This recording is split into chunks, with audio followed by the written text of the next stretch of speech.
Hi, hello, welcome to Bioschool. இன்னைக்கு நம்ம 12th standard asexual and sexual ரீப்ரொடக்ஷனில் fertilisation topic பார்க்க போகிறோம். ஃபெர்டிலைசேஷன் அப்படின்றது fusion of male and female gamete, male gamete and female gamete இது ரெண்டும் சேர்ந்து ஃபியூஸ் ஆகக்கூடிய அந்த ப்ராசஸ்க்கு பேர் தான் ஃபெர்டிலைசேஷன் அப்படின்னு சொல்கிறோம். இந்த ஃபெர்டிலைசேஷன் பார்த்திங்கன்னா என்ஜியோஸ்போமில் ரொம்ப ஸ்பெஷலாக இருக்கும். அதை நம்ம டபுள் ஃபெர்டிலைசேஷன்னு சொல்லுவோம். ஓகேங்களா, இதை நம்ம பின்னாடி சொல்கிறேன்.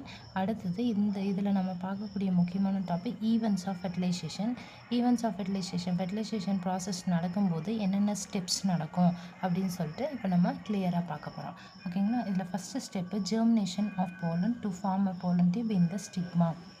ஒரு போலன் கிரெயின் வந்து கரெக்டான ஸ்டிக்மாவை ரீச் பண்ண உடனே போலன் டியூப் வந்து ஜெர்மினேஷன் ப்ராசஸ் வந்து நடக்கும். சரிங்களா, ஸோ இப்போது இதுதான் வந்து ஸ்டிக்மா, இது வந்து போலன் கிரெயின். இந்த போலன் கிரெயின் வந்து சூட்டபிள் ஸ்டிக்மாவை ரீச் பண்ணோன்னே இந்த போலன் டியூப் வந்து பாருங்கள் எமர்ஜ் ஆகுது. ஓகேங்களா, இதுதான் போலன் டியூப் ஜெர்மினேஷன் அப்படின்றது. இந்த போலன் டியூப் வந்து எதுலேருந்து வந்து எமர்ஜ் ஆகும்னா இன்டைன் போர்ஷன்லேருந்து, அதாவது அவுட்டரில் வந்து எக்ஸைன் இருக்கும், இது எக்ஸைன்,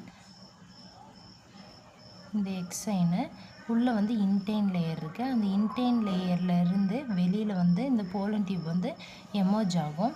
அது எமர்ஜ் ஆகிறது வந்து எக்ஸைனில் எந்த இடத்துல ஜெர்ம் போர் இருக்கோ அந்த ஜெர்ம் போர் வழியாக தான் இந்த இன்டைன் லேயர் வந்து போலன் டியூபாக ஃபார்ம் பண்ணும். ஓகேங்களா, ஸோ இது வந்து pollen tube germination step. Next second step growth of pollen tube in the stigma.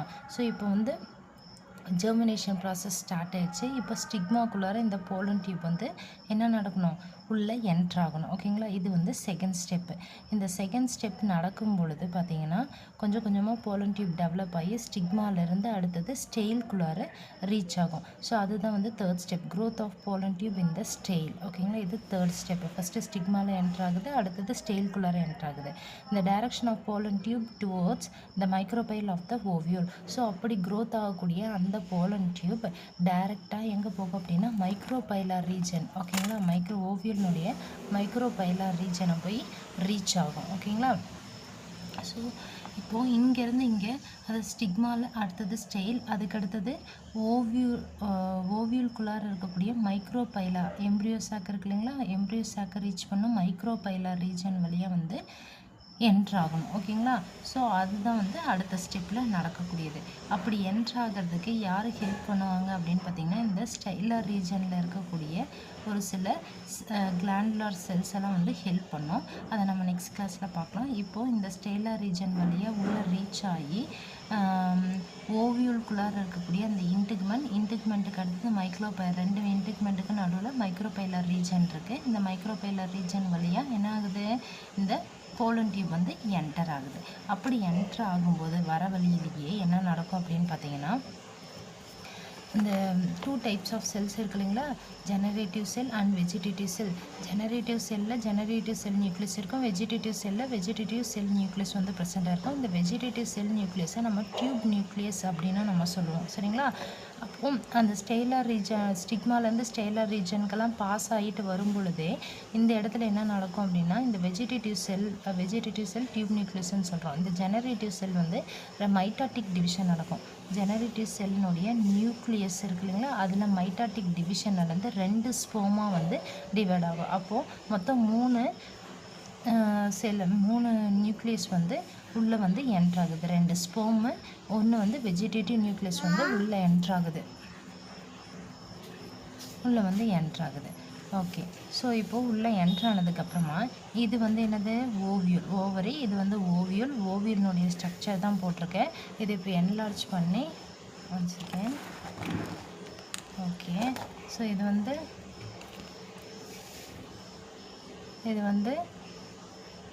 Ovary, இது வந்து ஓவியூல். இந்த ஓவியூலை தான் நான் இப்போ என்லார்ஜ் பண்ணி இங்கே போடுறேன். உள்ள இந்த ப்ளூ கலரில் இருக்கு இல்லைங்களா, இதுதான் எம்ப்ரியோ சாக். இப்போ இந்த போலன் டியூப் வந்து என்னாகுது, மைக்ரோபைலார் ரீஜன் வழியாக என்ட்ராகி எம்ப்ரியோ சாக்குக்குள்ளார போகணும். எம்ப்ரியோ சாக்கில் தான் எக் இருக்காங்க. அந்த எம்ப்ரியோ சாக்கை நான் இங்கே போடுறேன். ஸோ இது எம்ப்ரியோ சாக்கில் பார்த்திங்கன்னா மேலே 3 செல் இருக்கும், கீழே 3 செல் சென்டரில் ஒரு செல் இருக்கும், 2 நியூக்ளியஸ் வந்து ப்ரெசென்ட்டாக இருக்கும். இதை வந்து செகண்டரி நியூக்ளியஸ்ன்னு சொல்லுவோம். மேலே இருக்கிறது வந்து ஆன்டிபோடல் செல்ஸ். ஆன்டிபோடல் செல்ஸ் பார்த்திங்கன்னா சலாசல் எண்டில் இருக்கும். அடுத்தது கீழே இருக்கக்கூடிய 3 செல், மேலே இருக்கிறது எக்கு, கீழே 2 வந்து சினர்ஜிட்ஸ்.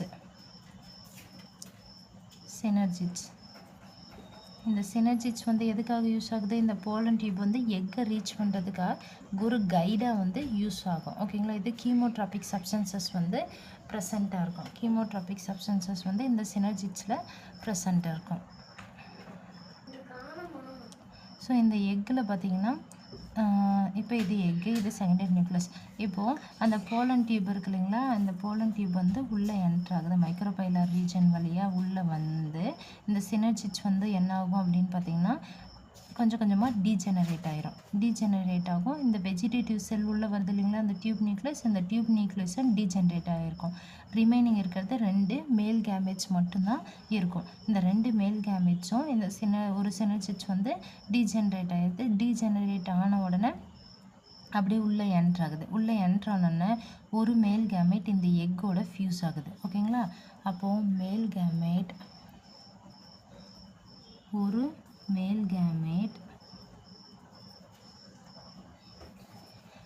மேல் கேமெட் எக்கு கூட ஃபியூஸ் ஆகுது. ஓகேங்களா? இது ஒரு ஃபெர்டிலைசேஷன். ஸோ இது வந்து நார்மலாக நடக்கக்கூடிய fertilisation process. Male gamete and female gamete fusioning process is known as fertilisation. அடுத்தது இன்னொரு மேல் கேமெட் என்ன பண்ணோம் அப்படின்னா இந்த செகண்டரி நியூக்ளியோட என்ன பண்ணும், ஃபியூஸ் ஆகும். இப்போ இந்த செகண்டரி நியூக்ளியஸில் 2 நியூக்ளியை இருக்குது. அப்போ 2 நியூக்ளியை இருக்குது ப்ளஸ் மேல் கேமெட் 1, மொத்தம் 3. ஓகேங்களா? மொத்தம் 3 நியூக்ளியை. அப்போது செகண்டரி நியூக்ளியில் இருக்கக்கூடிய 2 நியூக்ளியை ப்ளஸ் ஒரு ஸ்பெர்ம், மொத்தம் 3 நியூக்ளியை. அப்போ 3 நியூக்ளியை அப்படின்னு சொல்லும்போது இது வந்து ட்ரிபிள் ஃபியூஷன். 3 சேர்ந்து ஃபியூஸ் ஆகிறதுனால இந்த ப்ராசஸை ட்ரிபிள் ஃபியூஷன் அப்படின்னு நம்ம சொல்கிறோம். ஓகேங்களா? ஓகே. அப்போது இது இங்கே ஒரு ஃபெர்டிலைசேஷன் நடக்குது, இங்கே ட்ரிபிள் ஃபியூஷன் ஒரு ஃபெர்டிலைசேஷன் நடக்குது. அப்போ 2 டைப் ஆஃப் ஃபெர்டிலைசேஷன் ப்ராசஸ் நடக்கிறனால இதை டபுள் ஃபெர்டிலைசேஷன் அப்படின்னு சொல்கிறோம். இந்த டபுள் ஃபெர்டிலைசேஷன் நார்மலாக ஏஞ்சியோஸ்பெர்மிக் பிளான்ட்டில் மட்டும்தான் வந்து நடக்கும். இதுதான் இதில் இருக்கக்கூடிய ஸ்பெஷலான ஒரு கேரக்டர். இப்போ 5th பாயிண்ட் பாருங்கள். Entry of pollen tube into one of the synergids of the embryo cell, discharge male gamete, syngamy, triple fusion. அப்போ இது 3மே வந்து அந்த போலன் டியூப் வந்து சினர்ஜிட்ஸ்குள்ளார என்ட்ரானோன்னா சினர்ஜிட்ஸ் வந்து என்ன இது டீஜெனரேட் ஆகிடுது. அதே டைமில் வெஜிடேட்டிவ் நியூக்ளியஸும் டீஜெனரேட் ஆகிரும். டீஜெனரேட் ஆன உடனே இங்கே இருக்கக்கூடிய அந்த எக்ஸெல்லோட ஒரு மேல் கேமெட் ஃபியூஸ் ஆகுது. அதுதான் நம்ம வந்து ஃபெர்டிலைசேஷன் ப்ராசஸ்ன்னு சொல்கிறோம். இன்னொரு மேல் கேமெட் வந்து செகண்டரி நியூக்ளியோட ஃபியூஸ் ஆகி ட்ரிபிள் ஃபியூஷனாக நடக்குது. அப்போ 2 டைப் ஆஃப் ஃபெர்டிலைசேஷனும் இந்த 5th ஸ்டெப்பில் வந்து நடக்கும். சரிங்களா? இந்த நார்மலாக நடக்கக்கூடிய male gamete and female gamete ஃபியூஷனை நம்ம சின்கேமி அப்படின்னு சொல்கிறோம். ஓகேங்களா? ஸோ இதுதான் வந்து ஈவெண்ட்ஸ் ஆஃப் ஃபெர்டிலைசேஷன் அப்படின்னு சொல்கிறது. ஸோ இந்த ஸ்டெப் உங்களுக்கு புரிஞ்சிருக்கும்னு நினைக்கிறேன்.